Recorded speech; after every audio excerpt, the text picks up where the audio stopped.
This video is for anybody who's between 16 and 19 years old. Listen up, everybody.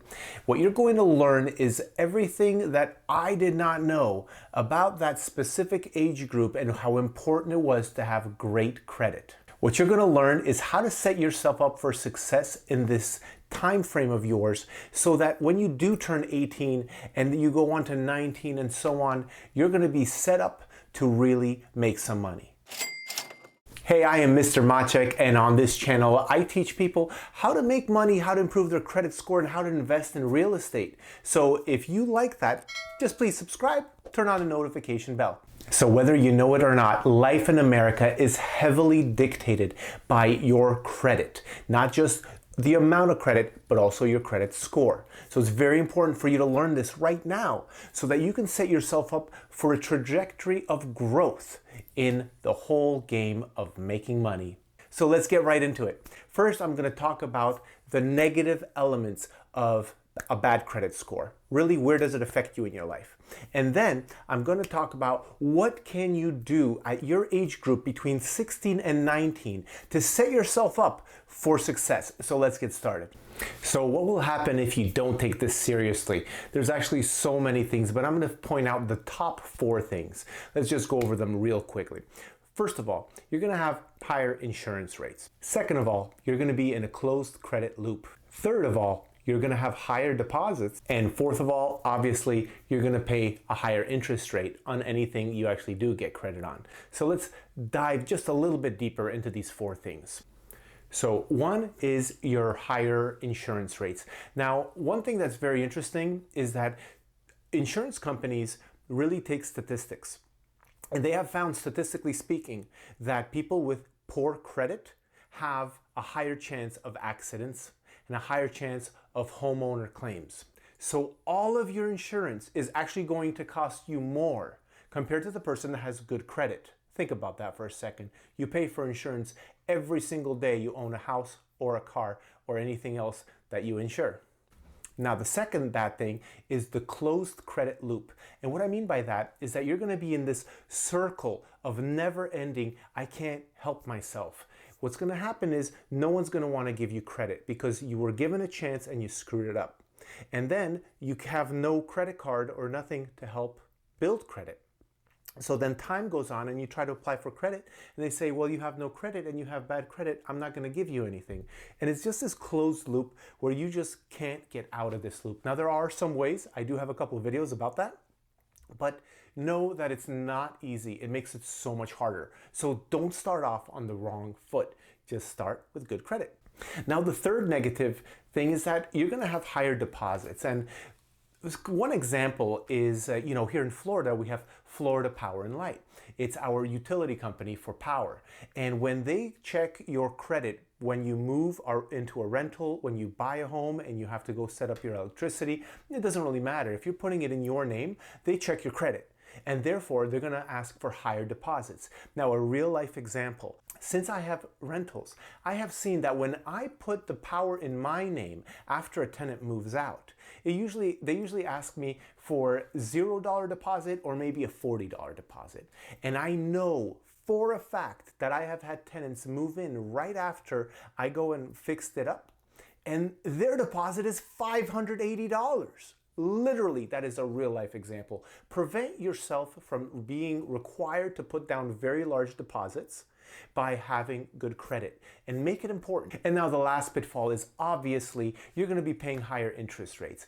If they give you credit, whoever they are, then you are going to be paying a higher interest rate. When you walk into your local branch of your bank and you see that big board that says, mortgage interest rates 2.875%, that's only for the people with a 760 or higher credit score. So if you don't have a good credit score, you're not going to be paying 2.875 or whatever they're advertising.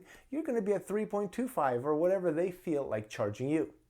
Okay, and now let's get into the 6 things that you can do to help yourself if you're between the ages of 16 and 19 to set yourself up for success in the aspect of having good credit and being able to build yourself a future when it comes to financial independence.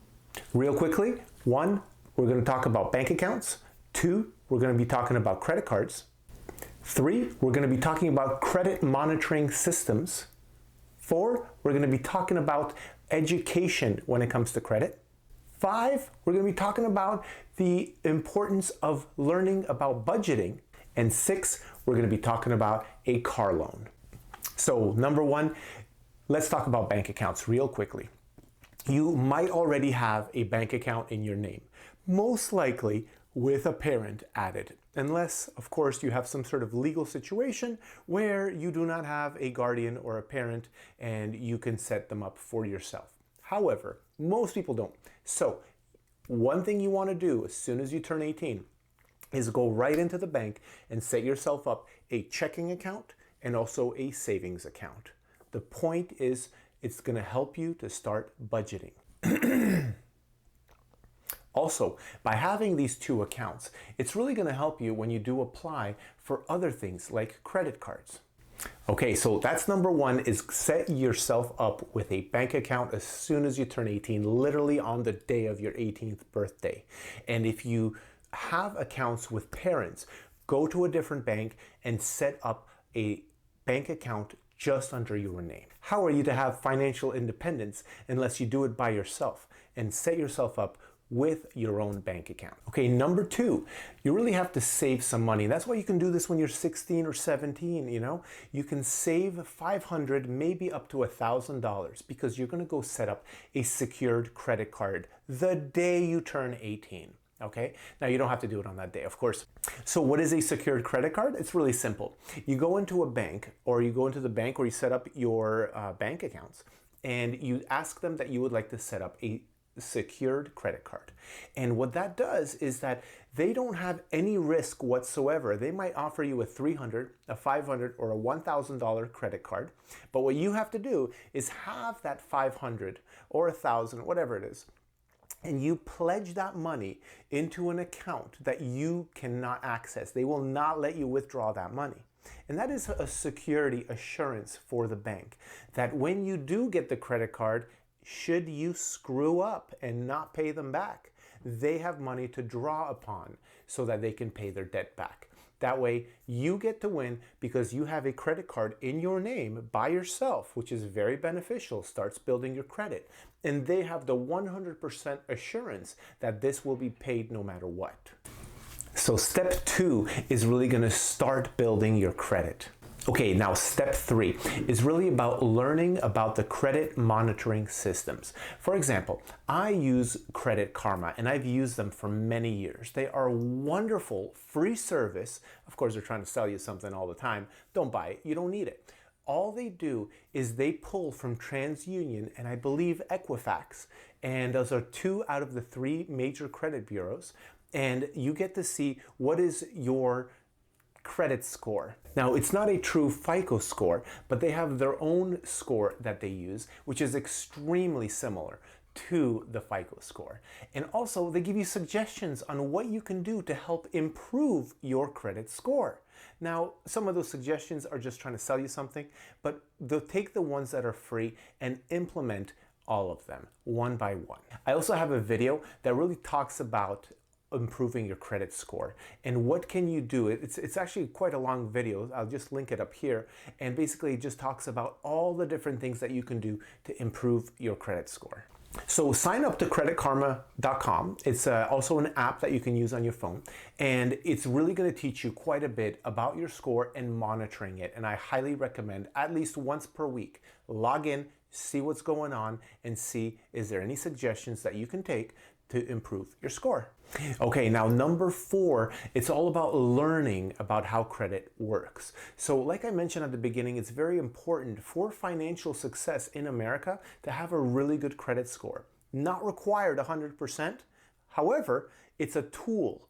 And just like you might be a plumber, if you don't have the proper tool to cut the pipes, you're going to be sawing away and making a mess. No point. You might as well just buy the tool and have the free tool like credit. So it's a free tool. All you have to do is have a little bit of discipline. So learn about how does this tool work? What are the optimal ways to improve your credit score and to keep it high? What is important in that? Once again, that 40-minute video that I referenced earlier, it's also linked down below. It has a lot of information about the credit scoring system. And in general, just learn, learn, learn. Even if you put in 1 hour a week of learning by watching YouTube channels just like this one, then that will really give you a good benefit. And in 1 year, you will probably know about 90 to 95% of everything you need to know to have a good credit score. Because with a good credit score, you get loaned money by banks, and with that loan money, you can make more money, and that is how the rich get richer. Even though most people who are rich were not born into wealth, they created it themselves. They wanted it just like you want it. If you're watching this video, you probably care about credit, about building wealth, about not being in the rat race of a 9-to-5 job. All right, number 5, what is really important is budgeting. So one of the factors in your credit score that is the most important one is your repayment ability. Are you paying things on time? That is the question, because no one's going to want to lend you any money if you are not paying back on time. And that is why that is the most heavily weighed item that the credit bureaus use to adjust your credit score. So how do you do that? You learn about budgeting.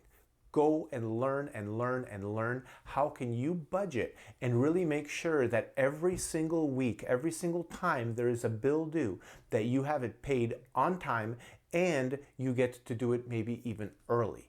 Now, it's not always worth it. That's a different conversation. However, learn about budgeting. This is point number 5 that is super important to go and create the wealth in the long run. So if you're in your 16, 17, 18, 19, this is definitely the time to learn, because the habits that you build now will keep going for the rest of your life. And you can change your habits. Yes, I know. But why not start now? Okay, and the 6th thing that you can do right now to help build the credit is start saving money. I hate to say this, for a car loan. Okay, so here's the problem. I'm not a big proponent of car loans. I think it's a really bad idea. Unless, of course, you're super wealthy and it's just a means of leveraging your money.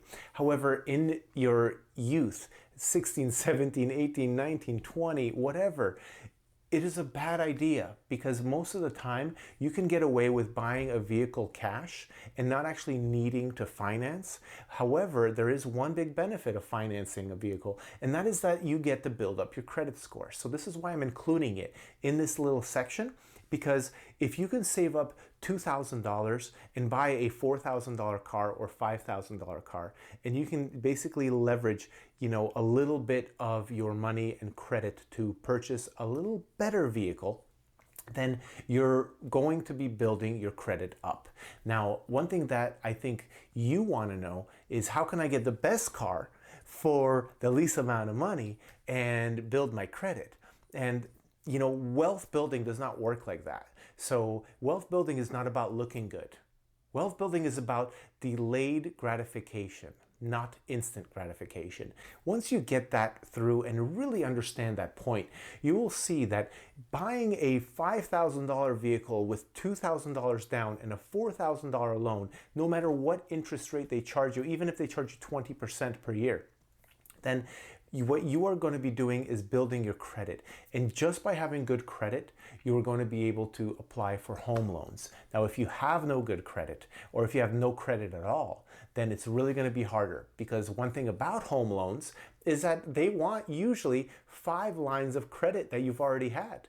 If you're just setting up a secured credit card like we talked about in point 2, and you have a car loan, that's only 2. You want to get more than that. So I hate to say go finance a car. What I'm really saying is go save up a lot of money. At your age, there's no point in going to spend money on Starbucks coffee and clothes and just wasting your hard-earned money. You don't make a lot yet. Most people don't at your age. So save that money, and eventually you will be able to go and buy a car, finance just a little section of it, just a small car. Don't buy a $10,000 car or anything like that. So just finance a little bit, go and pay it, build that credit score, and then eventually you will be able to get more credit cards, more lines of credit, basically, so that eventually one day you can get into real estate. Okay, now one more thing. Right now, go click this video and learn just a little bit more about investing in real estate and what steps to take if you're thinking about buying a property.